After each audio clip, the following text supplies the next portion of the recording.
नमस्कार मंडळी, मी डॉक्टर अजय पवार पुन्हा एकदा सारथी नॉलेज हब आपल्या या ऑनलाईन युट्यूब प्लॅटफॉर्मवर तुमचं सर्वांचं स्वागत करतो.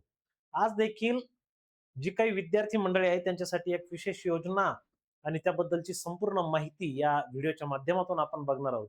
तर मित्रांनो, अजूनही जर आपल्या युट्यूब चॅनलला सबस्क्राईब केलं नसेल तर लवकरात लवकर सबस्क्राईब करून लाईक व शेअर नक्की करा.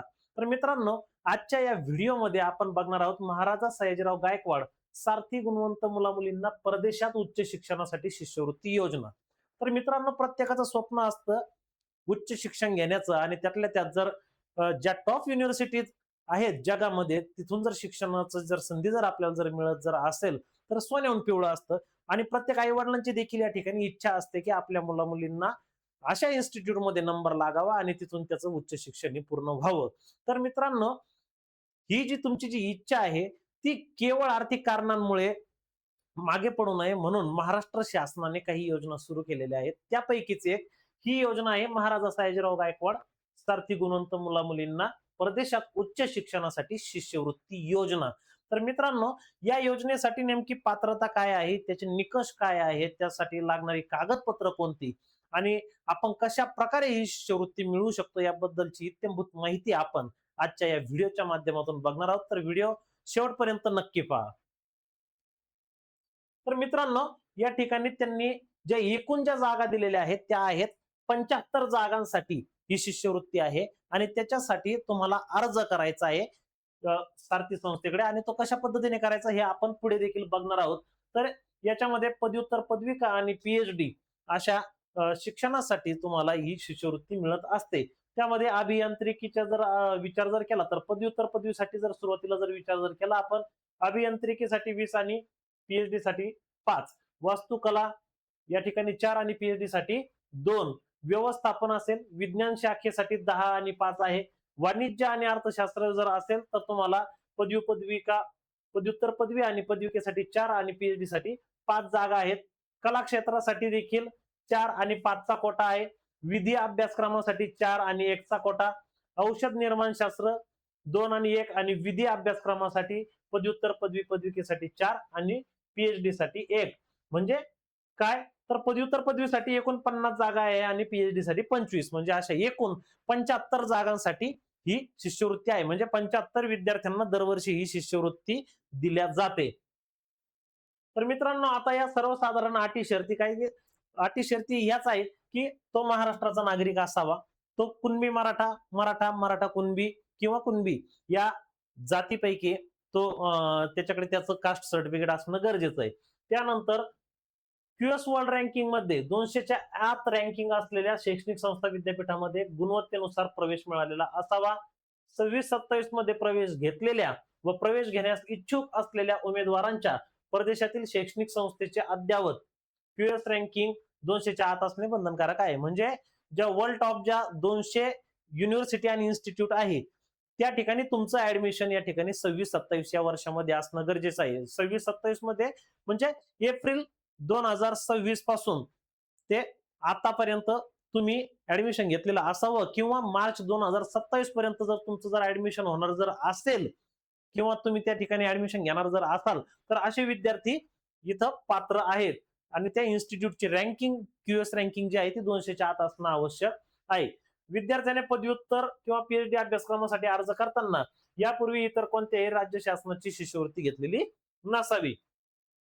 त्यानंतर परदेशातील विद्यापीठ शैक्षणिक संस्थांमध्ये प्रवेश घेणारा विद्यार्थी हा पूर्ण वेळ विद्यार्थी असावा.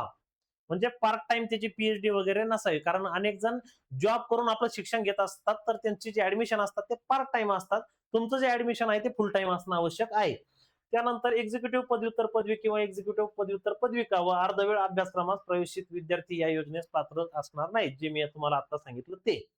येत्या शैक्षणिक वर्ष सत्रातील प्रवेशासाठी 26-27 या वर्षाची शिष्यवृत्ती लागू राहील. त्यासाठी एप्रिल 2026 ते मार्च 2027 ज्याप्रमाणे सांगितलं त्याप्रमाणे आणि 200च्या आत त्या विद्यापीठाचं रँकिंग असणं आवश्यक आहे. त्यानंतर जाहिरातीत पीएचडीच्या जाहिरात दिलेल्या परंतु त्यासाठी एकही पात्र अर्ज न आल्यास त्या शाखेच्या रिक्त जागांमध्ये शासन निर्णय क्रमांक जो असेल तो त्यानुसार त्यांच्या ज्या जागा आहेत त्या निश्चित करण्यात येतात. म्हणजे काय, एखाद्या ठिकाणी जर मुलं जर नाही जर भेटले तर त्या जागा दुसरीकडे कन्वर्ट करण्याचा अधिकार हा शासनाला असणार आहे, किंवा अटी सुद्धा शिथिल केल्या जाऊ शकतात. मग तुमची उत्पन्नाची मर्यादा असेल, विद्यार्थी संख्या असेल, याबद्दलच्या ज्या अटी त्या शिथिल करण्याचा जो अधिकार आहे तो पूर्णतः शासनाकडे असणार आहे. त्यानंतर उत्पन्न मर्यादा. आता उत्पन्न मर्यादा इथं काय, 8 लाखापर्यंतच तुमचं उत्पन्न असणं आवश्यक आहे.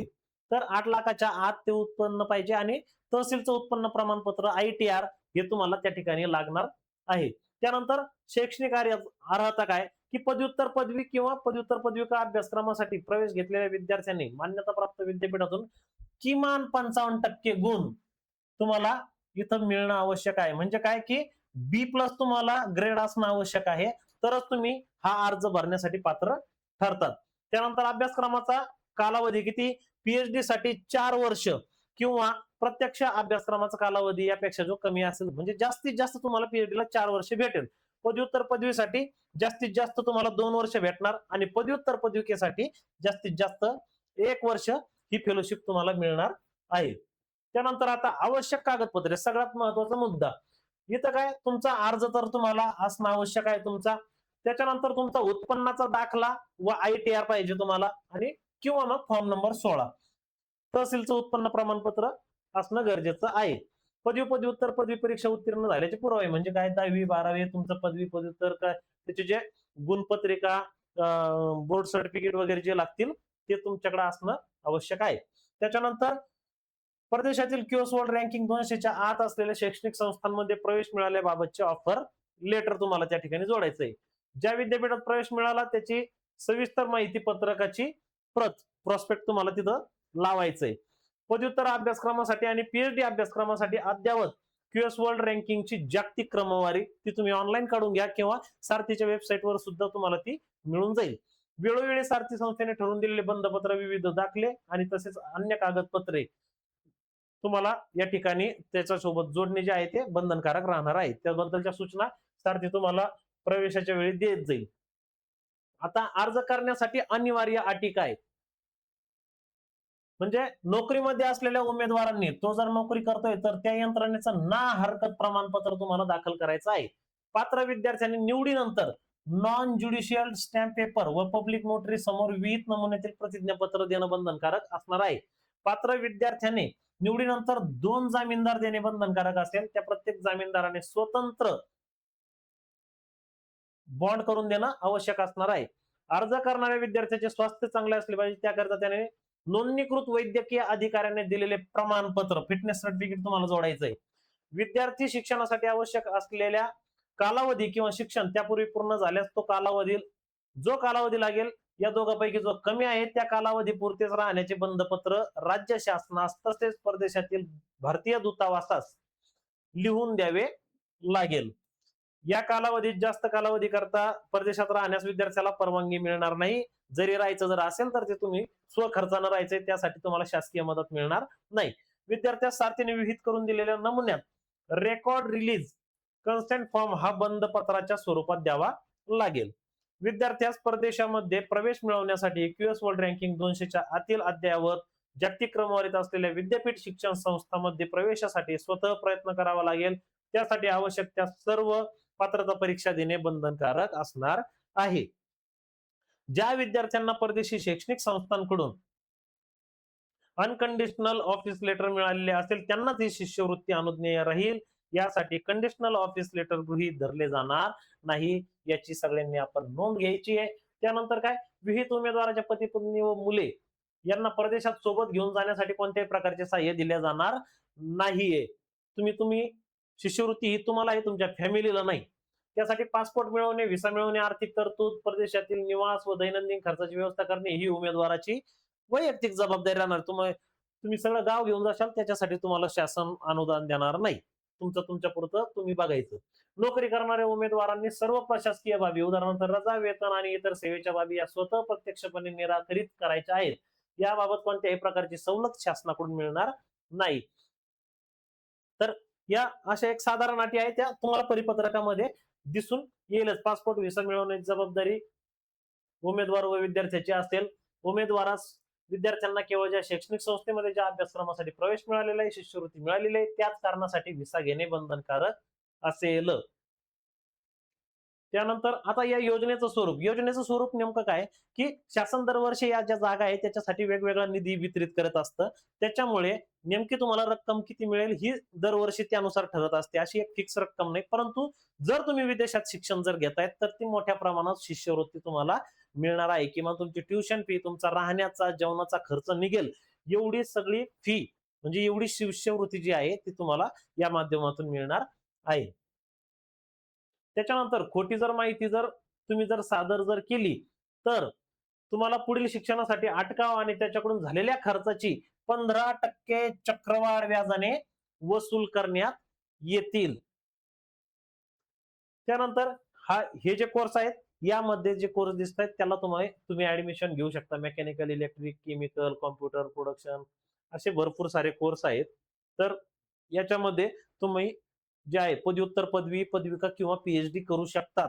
ते सर्व परिपत्रकामध्ये दिलेलं आहे, एकदा ते बघून घ्यायचंय. त्याच्यानंतर आता अर्ज कसा भरायचा आणि कुठे भरायचा हे सर्वात महत्वाचं आहे.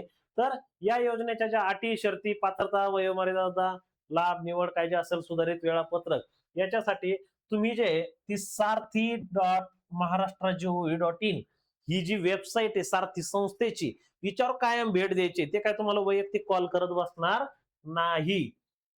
त्यानंतर उमेदवारांनी fsmaharashtra.gov.in या संकेतस्थळावर नियोजन विभागाच्या लिंकवर ऑनलाईन पद्धतीने अर्ज भरावा. कोणते? fs.maharashtra.gov.in याच्यावर तुम्हाला ऑनलाईन पद्धतीने प्लॅनिंग डिपार्टमेंट मध्ये जायचं, याच्यात लिंकवर, आणि ऑनलाईन पद्धतीने अर्ज भरायचा आहे.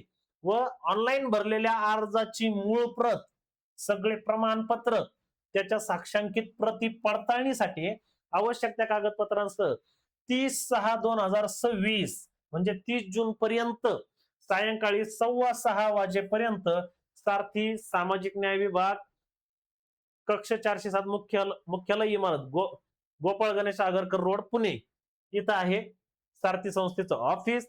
तिथं सादर करावे. कमी अर्ज प्राप्त झाल्यास मुदतवाढ देण्याचा अधिकार सुद्धा सारथी संस्थेला राहील. सदर शिष्यवृत्तीबाबत महाराष्ट्र शासनाच्या नियोजन विभागाने जे काही निर्णय घेतले ते अंतिम राहील.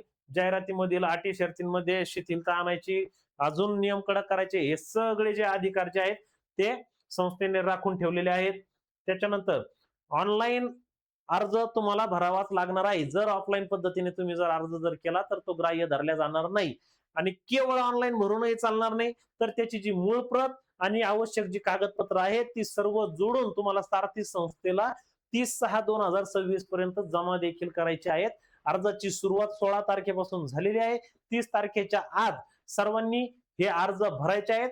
मराठा समाजातील सर्व विद्यार्थ्यांसाठी ही योजना लागू असल्यामुळे आपल्या जास्तीत जास्त बांधवांपर्यंत हा व्हिडिओ पोहोचवा, आणि व्हिडिओ व माहिती कशी वाटली हे कमेंट करून नक्की सांगा. धन्यवाद.